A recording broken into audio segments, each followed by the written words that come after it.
হয়তো আপনাদের কাছে অঙ্কগুলো কঠিন লাগতে পারে, কিন্তু এই অঙ্কগুলো পরীক্ষায় প্রতিবারই দিয়েছে, কোনো না কোনোবার দিয়েছে। আপনারা যদি বিগত বছর সলভ করতে যান তাহলে অঙ্কগুলো পাবেন। আমরা যখন বিগত বছর সলভ করব তখন আপনারা এই কঠিন অঙ্কগুলো পেয়ে যাবেন, তখন আপনাদের কাছে কি অঙ্ক সহজ হয়ে যাবে। এই জন্য আমরা এখন চ্যাপ্টার ওয়াইজ অঙ্ক শেষ করছি। তো আর দুইটা অঙ্ক আছে, আর দুইটা অঙ্ক হলেই লাভ ক্ষতি চ্যাপ্টার শেষ হয়ে যাবে।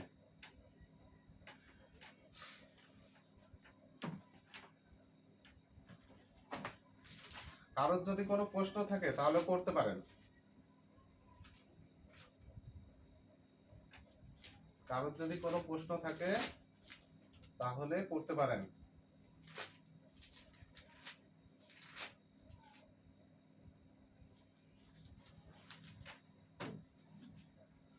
আচ্ছা, এখন একটা অঙ্ক করব। অঙ্কটি তোলেন। একজন বিক্রেতা একটি বই, একজন বিক্রেতা একটি বই, একজন বিক্রেতা একটি বই তার বিক্রয় মূল্যের উপরে, তার বিক্রয় মূল্যের উপরে, বিক্রয় মূল্যের উপরে 5% ছাড় দিয়ে, 5% ছাড় দিয়ে, 5% ছাড় দিয়ে ক্রয় মূল্যের উপর 25% লাভ করলো। ক্রয় মূল্যের উপর 25% লাভ করলো। হাতের লেখা আরো খারাপ হয়ে যাচ্ছে। যদি ওই বইয়ের ক্রয় মূল্য, যদি ওই বইয়ের ক্রয় মূল্য 380 টাকা হয়, 380 টাকা হয়, তবে ওই বইয়ের বিক্রয় মূল্য কত লেখা ছিল? তবে ওই বইয়ের বিক্রয় মূল্য কত লেখা ছিল? একটু পড়েন, অন্তত পক্ষে 2 বার পড়বেন অঙ্কটা। আমি একবার পড়িয়ে দিচ্ছি, আপনাদের সবার লেখা হলে বলবেন, লেখা হলে আমি পড়ে দেবো, তখন সাথে সাথে পড়বেন, তাহলে সুবিধা হবে। একজন বিক্রেতা একটি বই তার বিক্রয় মূল্যের উপরে 5% ছাড় দিয়ে ক্রয় মূল্যের উপর 25% লাভ করলো। যদি ওই বইয়ের ক্রয় মূল্য 380 টাকা হয়, তবে ওই বইয়ের বিক্রয় মূল্য কত লেখা ছিল? আবার পড়ি। একজন বিক্রেতা একটি বই তার বিক্রয় মূল্যের উপর, মনে করেন বিক্রয় মূল্য ছিল 100 টাকা, সে 100 টাকার উপর 5% ছাড় দিয়ে কি ক্রয় মূল্যের উপরে যত ক্রয় মূল্য ছিল তার উপরে কি 25% লাভ করলো। মানে বিক্রয় মূল্য যত ছিল তার উপর 5% ছাড় দিয়ে 25% লাভ করলো। যদি ওই বইয়ের ক্রয় মূল্য 380 টাকা হয়, তাহলে ওই বইয়ের বিক্রয় মূল্য কত লেখা ছিল? তো অনেকেই করেন কি, এই 25% আর 5% যোগ করে দিয়ে 30% করে দিয়ে 380 দিয়ে করে দেন। তো এটা করলে সম্পূর্ণ ভুল হবে। তো এই অঙ্ক দেখলে এমনিই মাথা ঘুরাই। সো এই অঙ্কটি অতি গুরুত্বপূর্ণ। কে পারেন এই অঙ্ক আমাদের এখানে? একটু সাড়া দেবেন, একটু সাড়া দেন, কে কে আছেন? অনেকক্ষণ অঙ্ক করলেন, একটু গল্প করি। হ্যাঁ বলেন। হ্যাঁ 9টা থেকে শুরু হয়েছে।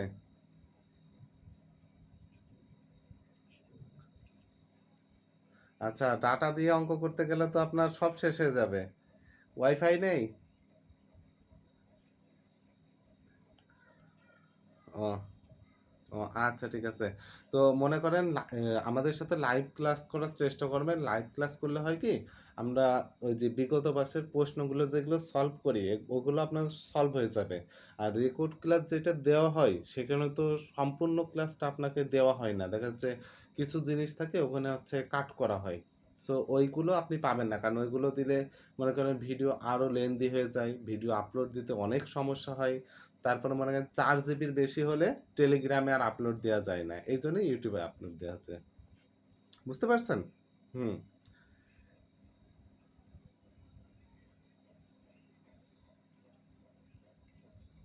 ও মাদকে জব হয়ে গেছে? তাহলে আলহামদুলিল্লাহ। তাহলে তো আপনি ক্লাস করতে থাকেন, তারপরে এগুলো শেখেন, তারপরে পুলিশের জন্য চেষ্টা করেন, ঠিক আছে? মাদকের ওইটা তো এখনো পার্মানেন্ট না, তা পুলিশটা আপনি ভালোভাবে চেষ্টা করেন। আচ্ছা, আমাদের ভিতরে একজন আপু আছে, তো এই আপু একটু রেসপন্স করবেন।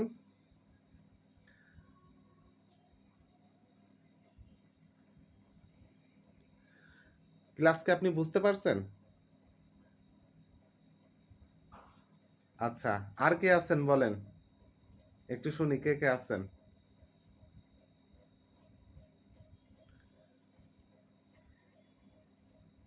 বলেন কে আছেন।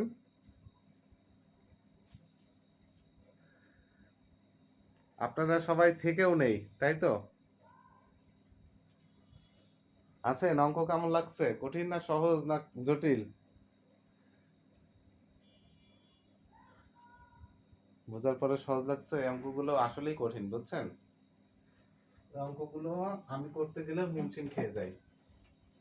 এই জন্য এই অঙ্কগুলো আমি পরে দিয়েছি ক্লাস, যাতে করে আপনাদের ভালো করে বুঝাইতে পারি। বুঝতে পারছেন? আচ্ছা, দেখেন অঙ্কটা এখন সলভ করব। তাহলে আমরা দেখতেই পাচ্ছি বিক্রয় মূল্যের উপর 5% ছাড় দিয়ে ক্রয় মূল্যের উপর 25% লাভ করলো। তো আমরা এখন লিখে দিই, মনে করি ক্রয় মূল্য 100 টাকা, ঠিক আছে? 25% লাভ করলো ক্রয় মূল্যের উপর, তাই তো? তাহলে এর উপরে লাভ করেছে, তাই না? তাহলে 25% লাভে বিক্রয় মূল্য কত হবে? 100 প্লাস 25 সমান সমান 125 টাকা। তাহলে আমরা এখন লিখতে পারি না, ক্রয় মূল্য 100 টাকা হলে বিক্রয় মূল্য 125 টাকা। ক্রয় মূল্য 100 টাকা হলে বিক্রয় মূল্য 125 টাকা। ক্রয় মূল্য 1 টাকা হলে বিক্রয় মূল্য 125/100 টাকা। তাহলে ক্রয় মূল্য কত টাকা হলে? ক্রয় মূল্য 380 টাকা হলে, তাই তো? জি, 380 টাকা দেওয়া আছে। 380 টাকা হলে বিক্রয় মূল্য 125 গুণ 380/100। তো এটা কাটাকাটি করেন তো আপনারা, কাটাকাটি করে বলেন কত বের হলো। এটা কাটাকাটি করে কত বের হলো?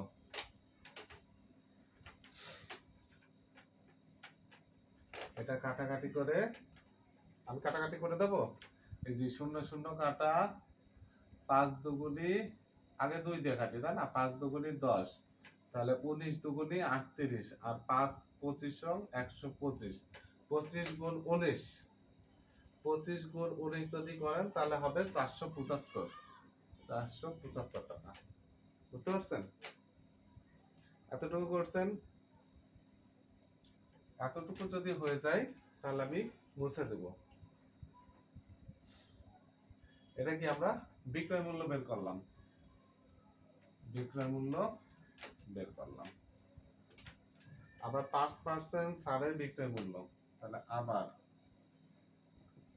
5% ছাড়ে বিক্রয় মূল্য 100 মাইনাস 5 সমান 95,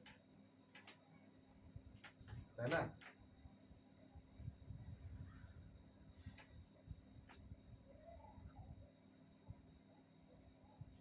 কি বলছিল অঙ্কটা? এবার দেখেন তো, একজন বিক্রেতা একটি বই তার বিক্রয় মূল্যের উপরে 5% ছাড় দিয়ে, কার উপরে? বিক্রয় মূল্যের উপরে কত পার্সেন্ট ছাড় দিয়েছে? 5%। তাহলে বিক্রয় মূল্য কত ছিল? 475 বের হয়েছে। তাহলে 475 এর উপরে 5% ছাড় দিয়েছে না? বলেন, এখানে তো লিখে দিয়েছে বিক্রয় মূল্যের উপর 5% ছাড় দিয়েছে। তাহলে বিক্রয় মূল্য কি? উপরে 5% ছাড়। তাহলে আমরা লিখতেই পারি যে তাহলে বিক্রয় মূল্য কত হলো? না, 95 সমান সমান কত? 475। এই যে 95% সমান সমান 475 লিখতে পারি কি পারি না? বলেন। কারণ কি বলছে?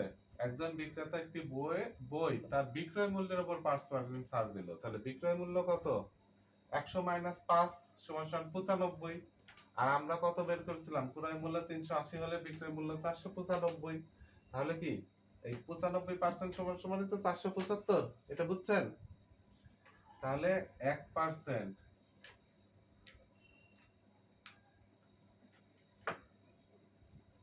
তাহলে 1% সমান সমান কত হবে? বলেন। 1% সমান সমান 475 ভাগ 95। তাহলে কত পার্সেন্ট? 100%। 100% সমান সমান কত? 475 গুণ 100 ভাগ 95। 95 এটা ভাগ করে দিলে আপনাদের উত্তর বের হয়ে যাবে 500 টাকা। 500 টাকা, বুঝছেন? এখন আমি অঙ্কটা আরেকবার বুঝিয়ে দিই, দেখেন, ভালো করে দেখেন, এবার মনোযোগ দিয়ে সম্পূর্ণ অঙ্কটা বুঝে দিচ্ছি। আপনার খাতার দিকে ফলো রাখবেন আর প্রশ্নের দিকে। একজন বিক্রেতা একটি বই তার বিক্রয় মূল্যের উপরে 5% ছাড় দিয়ে, এখানে কিসের উপর বলছে? বিক্রয় মূল্যের উপরে 5% ছাড় দিয়ে ক্রয় মূল্যের উপর 25% লাভ করলো। কিসের উপর লাভ করলো? ক্রয় মূল্যের উপর লাভ করলো। তাহলে কি আমরা বিক্রয় মূল্য জানা আছে, কি ক্রয় মূল্যের উপর 25% লাভ করলো, এবং ক্রয় মূল্য 380 টাকা দেওয়া আছে। তাহলে আমাকে প্রথমে কি জানতে হবে? বিক্রয় মূল্য জানতে হবে। সেটাই আমরা জানার চেষ্টা করি প্রথমে, যে 25%, এই যে 25% লাভ করলো কার উপরে? ক্রয় মূল্যের উপর। তাহলে ক্রয় মূল্য যদি 100 টাকা হয়, তাহলে 25% লাভে ক্রয় মূল্য কত? 100 প্লাস 25 টাকা, ঠিক আছে? 125 টাকা। তাহলে তাহলে ক্রয় মূল্য 100 টাকা হলে বিক্রয় মূল্য কত হবে? 125 টাকা হবে কি হবে না? বলেন। একটু বললাম যে ক্রয় মূল্যের উপর 125 টাকা লাভ করলো। তা লাভ করলো মানে কি? বিক্রয় করছে। তাহলে কি ক্রয় মূল্য 100 টাকা হলে বিক্রয় মূল্য 125 টাকা। তাহলে ক্রয় মূল্য 1 টাকা হলে বিক্রয় মূল্য 125 বাই 100। আর তাহলে ক্রয় মূল্য 380 হলে আমাদের কি বের হয়েছিল? বিক্রয় মূল্য এই যে 475 টাকা বের হয়েছিল। তো এখন আমরা কি বিক্রয় মূল্যটা জেনে গেছি। তারপরে কি বলেছে? যে বিক্রয় মূল্যের উপরে 5% লাভ দিয়েছে। তা বিক্রয় মূল্য যখন 475 টাকা আমরা জেনে গেছি, তাহলে 5% ছাড়ে বিক্রয় মূল্য কত? 95 টাকা। তাহলে এই 95 টাকা মানে 475। তাহলে 1 টাকা সমান সমান 475 ভাগ 95, আর 100% সমান সমান 500 টাকা। বুঝছেন সবাই? কে বোঝেন নাই বলেন। কে কে বুঝেছেন সেটা বলেন। কে বোঝেন নাই বললে তাকে বলবে না। কে কে বুঝেছেন সেটা বলেন। শুধু আপনি একা? আর একটা অঙ্ক আছে, কিন্তু আর তো অঙ্ক করতে ভালো লাগছে না। লাগছে কি আপনাদের? আর অঙ্ক করতে ভালো লাগছে না, অনেক অঙ্ক করেছি। এবার আমরা বিগত বছর সলভ করব। আমার একটা অঙ্ক আছে, সেটা আমি কি পেজে দিয়ে দিবা না করে, ঠিক আছে? অত কষ্ট করতে পারছি না, পেজে দিয়ে দিব। এখন আপনাদের বিগত বছরের সলভ হবে। তো বিগত বছর সলভ যেহেতু করব, আমি ক্যামেরাটা অফ করি, আপনারা সাথে থাকেন। আচ্ছা, একটু অপেক্ষা করবেন, আমি স্ক্রিন শেয়ার দেবো, বুঝছেন?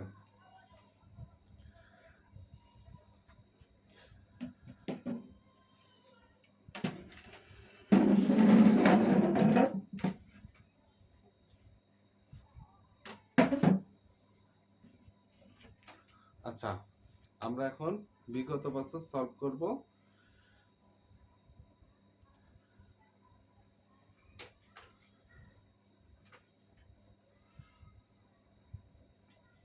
আপনারা কি আমার ফোনের স্ক্রিন দেখতে পাচ্ছেন? আচ্ছা, যদি দেখতে পান তাহলে আপনাদের এই যে মাসিক জব সলিউশন দিয়েছিলাম না, আমরা ছিলাম কোথায়? অক্টোবর মাসে, তাই তো? না, আগস্ট মাসে। আগস্ট মাসের রিটেন জব সলিউশন। তো আপনাদের বই সলিউশন যারা হচ্ছে ইয়েতে করবেন, মানে রেকর্ড ভিডিও করবে, তারা হচ্ছে এলো প্রশ্ন বের করে করবে। আর যারা রেকর্ড ভিডিও করছেন না, লাইভ করছেন, তারা হচ্ছে এখান থেকে দেখে সলভ করব। তো এটা কি রিটেন বের করলাম নাকি? এটা রিটেন বের করছি, বের করব পিলি সলিউশন।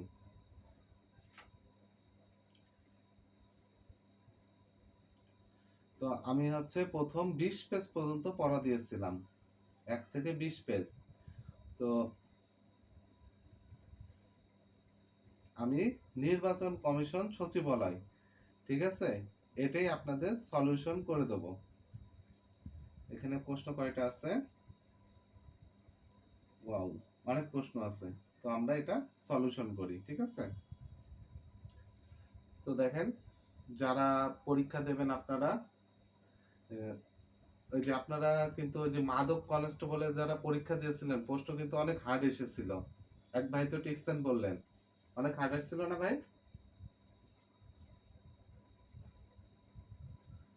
আচ্ছা, তো বাংলা সাহিত্যের প্রাচীনতম নিদর্শন আমরা সবাই জানি শ্রীকৃষ্ণ কীর্তন। আচ্ছা, আপনাদের চর্যাপদ আর হচ্ছে কৃষ্ণ কীর্তনের আমি একটু বলে দিই। প্রাচীনতম যদি প্রথম গ্রন্থ বলে তাহলে কি হবে? সেটা চর্যাপদ। চর্যাপদ আবিষ্কার হয় নেপালের রাজগ্রন্থ শালা থেকে 1907 সালে। বুঝতে পারছেন চর্যাপদটা? এটা আবিষ্কার করেন কে? ডক্টর হরপ্রসাদ শাস্ত্রী। আর কৃষ্ণ কীর্তন, শ্রীকৃষ্ণ কীর্তনটা আবিষ্কার হয় আপনার গোয়াল ঘর থেকে। বুঝতে পারছেন? এটা মধ্যযুগের নিদর্শন। তো বাংলা সাহিত্যের প্রাচীনতম নিদর্শন কি হবে? চর্যাপদ হবে। বুঝছেন? বাংলা ভাষার প্রাচীনতম নিদর্শন চর্যাপদ।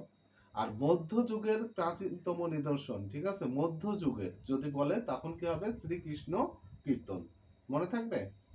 তো এখানে বলছে বাংলা সাহিত্যের প্রাচীনতম নিদর্শন, তাই হবে চর্যাপদ। আর যদি বলতো মধ্যযুগের নিদর্শন, তাহলে শ্রীকৃষ্ণ কীর্তন। আচ্ছা, গৌড়ীয় ব্যাকরণ কে লিখেছেন? গৌড়ীয় ব্যাকরণ লিখেছেন রাজা রামমোহন রায়, ঠিক আছে? তো এটা তো পড়া লাগে না। আর ভাষার ক্ষুদ্রতম উপাদান, মানে কোনো ভাষারই ক্ষুদ্রতম উপাদান হয় কি? ধ্বনি। ধ্বনি ছাড়া কি ভাষা হয়? আপনি যখন কথা বলেন, সেটা বাকযন্ত্রের মাধ্যমে যেটা বের হয়ে আসে সেটাই কি? ধ্বনি। ধ্বনি হচ্ছে ভাষার ক্ষুদ্রতম উপাদান।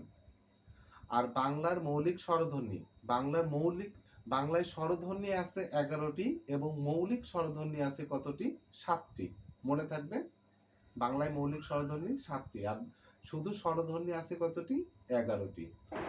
11টার ভিতরে যৌগিক আছে 2টি, সেটা হচ্ছে ও আর ও। মনে থাকবে, ও আর ও, এটা হচ্ছে যৌগিক স্বরধ্বনি আছে 2টি। তারপরে বাংলা সাহিত্যের গদ্যের জনককে সবাই জানি, ঈশ্বরচন্দ্র বিদ্যাসাগর। তো ইনি গদ্যের জনক, ইনি আবার ওই যে দাড়ি কমা ফুল স্টপ, ঠিক আছে, এইগুলোর আবিষ্কারকও উনি, ঠিক আছে। নিচের কোনটি উপসর্গ? তো আপনাকে উপসর্গ যদি এভাবে জানতে হয়, উপসর্গ আপনাকে মুখস্থ থাকা লাগবে। যেমন বাংলা উপসর্গ আছে 21টি, তৎসম উপসর্গ আছে 20টি। বাংলা উপসর্গ 21টি কি কি আমি একটু বলি। অ, অজ, অনা, অঘা, আ, আর, আন, আপ, ক, কু, নি, বি, ভ, হ, রাম, স, সা, সু, হা, ঠিক আছে। এখানে 21টি উপসর্গ আছে। আর হচ্ছে তৎসম আছে কি? তৎসমগুলো আপনি যদি বাংলাটা মুখস্থ রাখেন, তার তৎসম দু একটা পড়লেই মনে থাকবে। যেমন কি আছে, এই যে অপটা হচ্ছে তৎসম উপসর্গ। বুঝতে পারছেন? মধ্যপদী কর্মধারয়ের উদাহরণ। মধ্যপদী কি? এই যে চৌরাস্তা, চৌরাস্তা কি? চার রাস্তার সমাহার, এটা হচ্ছে দ্বিগু সমাস। তারপরে কি? এই যে ঘি ভাত, ঘি দিয়ে মাখা ভাত, তাই তো, নাকি ঘি মাখা ভাত, তো এটাই হচ্ছে মধ্যপদলোপী কর্মধারায়, ওই যে মাখাটা হারাই যাচ্ছে, এটা হচ্ছে। আর চালাক চতুর, যিনি চালাক তিনি চতুর, হ্যাঁ ওইটা হচ্ছে শুধু কর্মধারায়। আর ঘি মাখা ভাত হচ্ছে মধ্যপদলোপী। আর বেগম রোকেয়া সাখাওয়াত হোসেনের, এটা তো সবাই জানে, মতিচুর, না হলে হচ্ছে পদ্মরাগ, ঠিক আছে। এই পদ্মরাগটা কি? এটা হচ্ছে বেগম রোকেয়া সাখাওয়াত হোসেনের গল্পগুলো মুখস্থ করতে হবে, না এতে পারতে পারবেন না। নিচের কোনটি বিসর্গ সন্ধির উদাহরণ? তো বিসর্গ সন্ধির উদাহরণ কোনটি আছে? মনোযোগ, ম দন্ত ন, ম দন্ত ন বিসর্গ যোগ, হ্যাঁ এটা হচ্ছে বিসর্গ সন্ধির উদাহরণ। পৃথিবী শব্দের প্রতিশব্দ, এখানে দন্ত নয় দীর্ঘ র, নির মানে কি বলেন? হ্যাঁ এই দন্ত নয়সী মোড়ারো যদি থাকে তাহলে কি হয়? নির মানে কি? ঘর বোঝায় না। আর এই নির মানে হচ্ছে পানি, দন্ত নয় দীর্ঘ র মানে হচ্ছে পানি। আর জননী মানে তো মাই, জীবন মানে তো জীবনী, আর অবনী মানে পৃথিবী। বুঝতে পারছেন? এই তিন এই তিন এই তিনটা জানলেই কি? অবনী মানে পৃথিবী। আপনি যদি অবনীর মানেও না জানেন তা আপনি পেরে যাচ্ছেন। জননী আগেই বাদ, জীবনও বাদ, আর নির মানে পানি, শেষ। অতিবৃষ্টি এর বিপরীত বিপরীত শব্দ কি হবে? অনাবৃষ্টি। আচ্ছা আমি আমি বলে দিই, তারপরে এটা আমরা করছি কি? নির্বাচন কমিশনের কার্যালয়, ঠিক আছে, নির্বাচন কমিশনের কার্যালয়, এটা আছে 18 পেজে, 18 পেজে।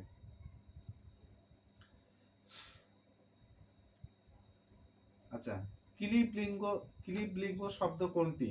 ক্লিব লিঙ্গ মানে কি বলেন তো? ক্লিব লিঙ্গ মানে কি বলছেন? আচ্ছা, উভয় লিঙ্গ মানে কি বোঝায়? সেটা তো হচ্ছে কমন নাউন হয়ে গেল, তাই না? আর ক্লিব লিঙ্গ মানে যেটা হচ্ছে উভয় লিঙ্গ বোঝাবে না, আবার নারী পুরুষ কিছুই বোঝাবে না, যেমন হচ্ছে গাড়ি, গাড়ি, ঠিক আছে, গাড়ি যেমন জড় বস্তু টাইপের বোঝায়, এটা হচ্ছে ক্লিব লিঙ্গ। অপত্নীবাচক, আচ্ছা পত্নীবাচক কি জিনিস? ঠিক আছে, এখন হচ্ছে মাতা, বাবা মাতা, বাবার পত্নী কি মাতা না? বাপ মা, এটা কি পত্নীবাচক না? বা চাচি, দাদা দাদি, ঠিক আছে, দাদিও কি পত্নীবাচক? চাচা চাচি। এখন শিক্ষক শিক্ষিকা, যে শিক্ষক হয়, শিক্ষিকা কি আপনার হচ্ছে শিক্ষকের হাজবেন্ড, ওয়াইফই কি শিক্ষিকা হয়? না, তাকে কি বলে? আন্টি বলে রাখি, তাই না? তো হচ্ছে শিক্ষিকাটা এখানে অপত্নীবাচক, বুঝতে পেরেছেন? পত্নীবাচক। আর নিচের কোনটি তৎসম শব্দ? এখানে তৎসম শব্দ আমরা দেখেই বুঝতে পারছি, গ্রহ, এটা তো চোখ দিয়ে দেখলে বোঝা যায়, তাই না? সর্বনামকে কয়টি ভাগে ভাগ করা যায়? এটা একটা কঠিন প্রশ্ন। 9টি ভাগে ভাগ করা যায়, এটা হচ্ছে ঠাডা মারা মুখস্থ, বুঝতে পেরেছেন? সর্বনামকে কয় ভাগে ভাগ করা যায়? 9টি ভাগে ভাগ করা যায়। ধাতুর সঙ্গে কি যুক্ত হয়ে ক্রিয়া হয়? ধাতুর সাথে বিভক্তি যুক্ত হয়ে ক্রিয়া হয়। 15 নম্বর কি হবে? বাংলা ভাষায় কারকের সংখ্যা কতটি? তো বাংলা ভাষায় কারকের সংখ্যা আছে কতটি? 6টি। কর্তৃকারক, কর্মকারক, করণকারক, সম্পাদন কারক, অপদান কারক আর অধিকরণ কারক। জমি থেকে ফসল পাই, জমি এখানে কি কোন কারক? আচ্ছা আমি কি বলেছিলাম কারক করানোর সময় গতদিন? যদি যোগ হয় তাহলে কোন কারক? তাহলে অধিকরণ কারক। আর যদি মাইনাস হয়ে যায়, মানে ওর থেকে সরে যায়, তাহলে সেটা অপাদান কারক। তাহলে জমি থেকে ফসল পাই, ফসল কি পেয়ে যাচ্ছি না, সরে যাচ্ছে না জিনিসটা, তাহলে এই জন্য এটা বিয়োগ হয়ে যাচ্ছে, এই জন্য অপাদান কারক। তারপর কি হবে? দৃঢ় সংকল্প, দৃঢ় সংকল্প বাগধারা অর্থ এক কথার মানুষ। আচ্ছা তারপরে 18 নম্বর প্রশ্ন করলাম। তারপরে খেচর মানে তো আমরা জানি পাখি, নাকি? তারপরে এবার ইংলিশ দেখেন, ইংলিশ হচ্ছে the girl lost all her. Lost all her কি হবে?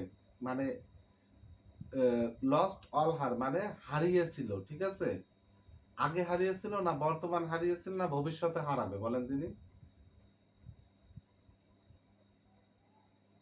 হারাবে না। The girl lost all her মানে হারিয়েছিল।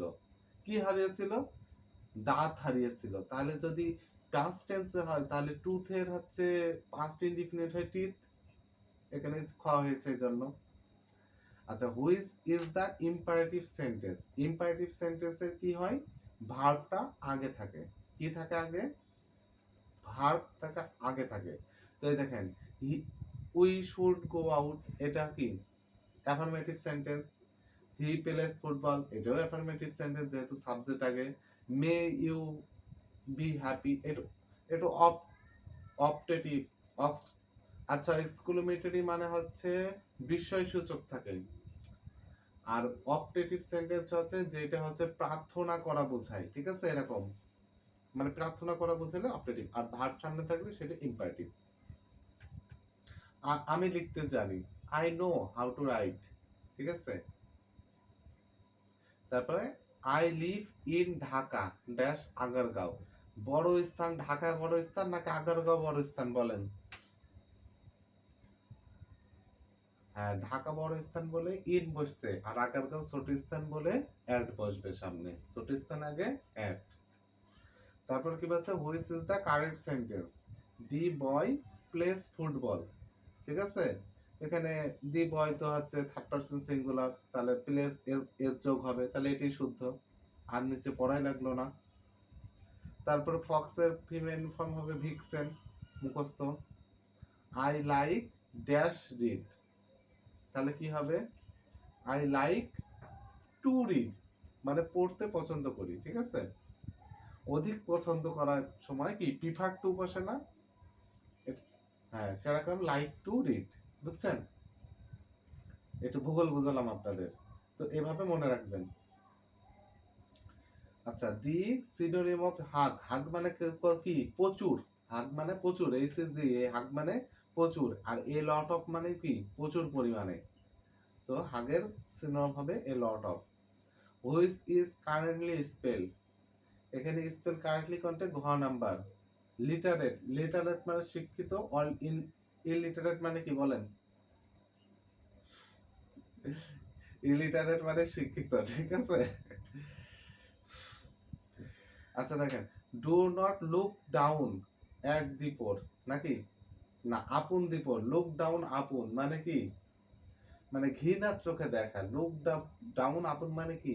ফ্রেজাল ভার্ব এটা। লুক ডাউন আপন মানে ঘৃণার চোখে দেখা, তাহলে do not look down upon দা পোর মানে গরিবকে ঘৃণার চোখে দেখো না, বা গরিবকে ছোট করে দেখো না। তারপরটা কি বলছে? চেঞ্জ দা ভয়েস, ভয়েস করতে বলছে। আই নো হিম, তাহলে অবজেক্টকে সাবজেক্ট বানান, হিম হবে হি। তার নো আছে কি প্রেজেন্ট টেন্সে, তাহলে হবে হি ইজ। আর নোন এর হচ্ছে থার্ড পারসন হচ্ছে নোন হবে, নোন। নোনের পরে কি বসে? টু বসে না বাই বসে? টু বসে। নোন টু আইর অবজেক্ট মি, তাহলে ক নাম্বারটা সঠিক। তারপর সবচেয়ে সহজ জিনিস দিয়েছে tag question. He likes flower, তাহলে হি লাইকস ফ্লাওয়ার থাকলে কি হবে? Doesn't he. হির পরে ডু বসে না ডাজ বসে?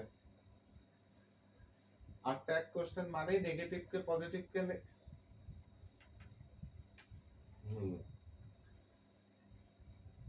আচ্ছা, এখন বলেন নেক্সট মন্থ থাকলে কি হবে? নেক্সট কথাটা থাকলে কি হবে? প্রেজেন্ট, প্রেজেন্ট কন্টিনিউয়াস পড়াইছিলাম। তাহলে I am going to Rangamati next month, বুঝতে পারছেন? নেক্সট মান্থ থাকলে কি হবে? নেক্সট কথাটা থাকলে কন্টিনিউয়াস। কি কন্টিনিউয়াস? Present continuous. তাই রিস এর ভার্ব কোনটি? রিস এর ভার্ব হচ্ছে এনরিস। কোন নাউনের সাথে যদি এন যুক্ত হয়, ই এন যদি যুক্ত হয় সেটা ভার্ব হয়ে যায়। হিউম্যান নাকি? হিউম্যান তো, হিউম্যান থাকলে কি হবে? হিউম্যানের অপোজিট ফর্ম ইনহিউম্যান। আচ্ছা, দি সিং ভেরি সুইটলি, সুইট মানে কি বলেন? সুইট মানে মিষ্টি না? হ্যাঁ, সুইট হচ্ছে কি? মিষ্টি, কোনো কিছু মিষ্টি টক এরকম কি, ওটা অ্যাডজেক্টিভ না? সুইট থেকে সুইটলি হয়েছে। অ্যাডজেক্টিভের সাথে যদি এল ওয়াই যুক্ত হয় সে সেটা হলে অ্যাডভার্ব হয়, এই জন্য এটা অ্যাডভার্ব। হি মিট মি ড্যাশ মন্ডে, তাহলে কোন মন্ডে? অন হবে, দিনের নামের পূর্বে কি বসে? অন বসে।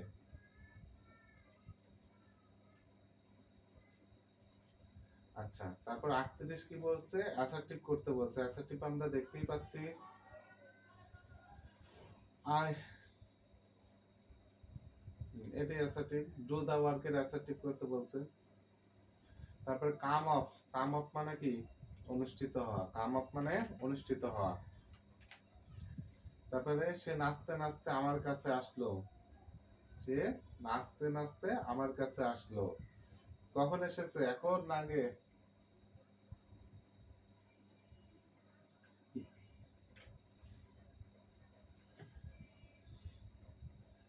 হ্যাঁ, এটা হচ্ছে হি কেম, এটা পাস্ট হবে, হি কেম টু মি ড্যান্সিং। এটা মুখস্থ রাখলে সবকিছুই পারবো, অনেকগুলোই পারবেন।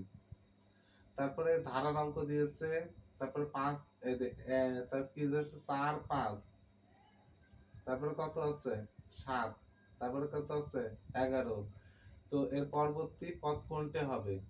অনেক সহজ, বুঝছেন? করে ফেলবেন। কি করে হয়েছে বলেন?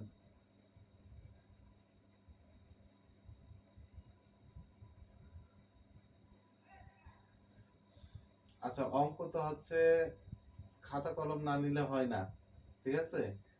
আর এই অঙ্ক এখন আপনাদের করানো হয়নি, তা আপনারা বুঝবেন না, বুঝছেন?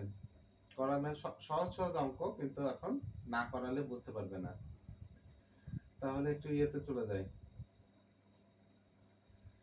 আর সাধারণ জ্ঞান আর বিজ্ঞান গুলো নিজেরা পড়ে নেন, এগুলো তো আর বোঝানোর কিছু নাই, নাকি? তাহলে আজকে পড়া ছিল 20 পেজ পর্যন্ত, তার মানে এই যে এটা শেষ হয়ে গেল। এই যে এখানে দেখতে পাচ্ছেন না 22, 68? আমার ইয়েতে দেখা যাচ্ছে না যে যে এক কোনায় 22, 68, এই যে জায়গাটায়? হ্যাঁ, এটা হচ্ছে, দেখেন, হ্যাঁ, এটা পেজ নাম্বার, এখানে টোটাল 68টা পেজ আছে। আমাদের এখানে 22 নম্বর পেজ পর্যন্ত পড়া হয়ে গেল। তো আগামীকাল পড়া থাকবে, আগামীকাল বলতে নেক্সট রবিবার। রবিবার থাকবে কি? এই উপ আনুষ্ঠানিক শিক্ষা ব্যুরো, মানে 23 পেজ থেকে কত পেজ পর্যন্ত থাকবে? 40 পেজ পর্যন্ত, বুঝতে পারছেন?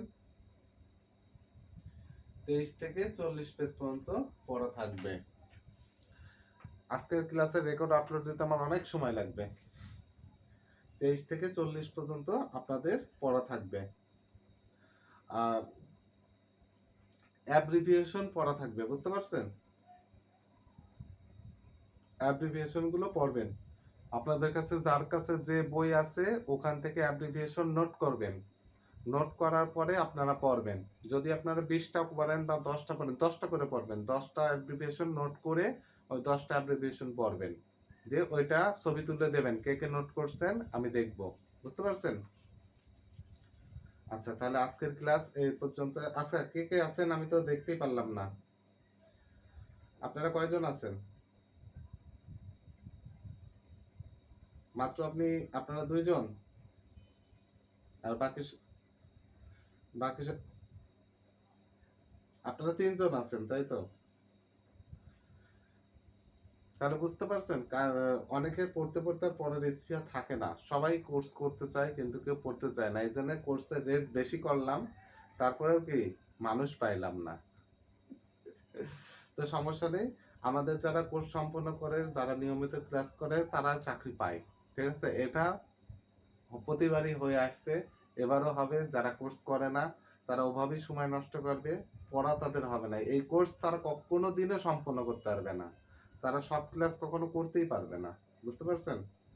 তাই ক্লাস করার চেষ্টা করবেন, বিশেষ করে লাইভ ক্লাসগুলো। সবাইকে ধন্যবাদ, ভালো থাকবেন, আসসালামু আলাইকুম।